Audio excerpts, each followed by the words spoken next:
Bonjour, bienvenue sur ma chaîne Français pour tous, tout âge, toujours dans langue et communication. Et aujourd'hui, on va voir quand est-ce qu'on peut employer le subjonctif dans la proposition subordonnée relative. Alors, rappelez-vous, la proposition subordonnée relative, c'est la proposition qui commence par un pronom relatif. Les pronoms relatifs, rappelez-vous, c'est qui, que, où, dont. Alors, quelquefois, on emploie le subjonctif dans le verbe de la proposition subordonnée relative.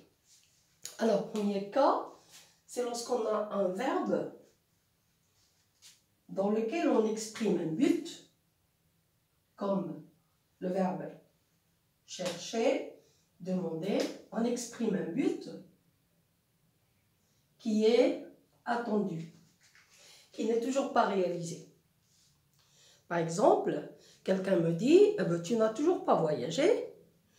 Je réponds « Je cherche un endroit qui soit sécurisé.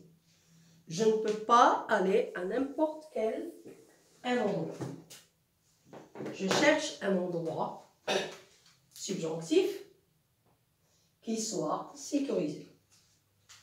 Je désire un endroit qui soit sécurisé. Je demande, j'ai envie d'aller dans un endroit qui soit sécurisé. » Pardon. Dans la deuxième phrase, on a aussi le verbe demander, c'est la même idée, c'est-à-dire un but attendu. On demande à l'entreprise, vous n'avez toujours pas trouvé quelqu'un pour ce poste? Alors on répond, eh bien, cette entreprise demande une personne qui soit compétente. C'est-à-dire on attend toujours, on n'a toujours pas trouvé. On emploie aussi le subjonctif après le pronom relatif ou, que, et là, ta mère pensera à toi où que tu ailles. Oui, je t'écrirai où que tu sois.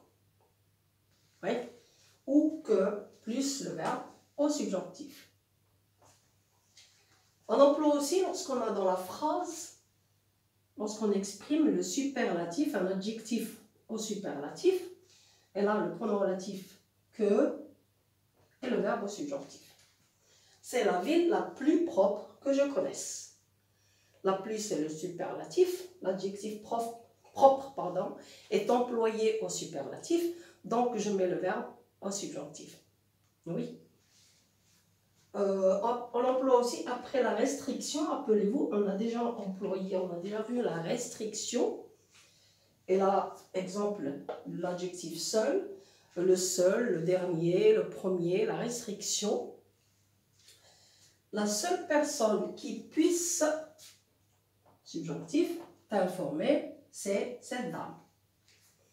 La seule personne qui puisse t'informer sur cette ville ou bien sur cet endroit, c'est cette dame. Alors j'espère qu'on a compris quand est-ce qu'on emploie le subjonctif dans la proposition subordonnée relative.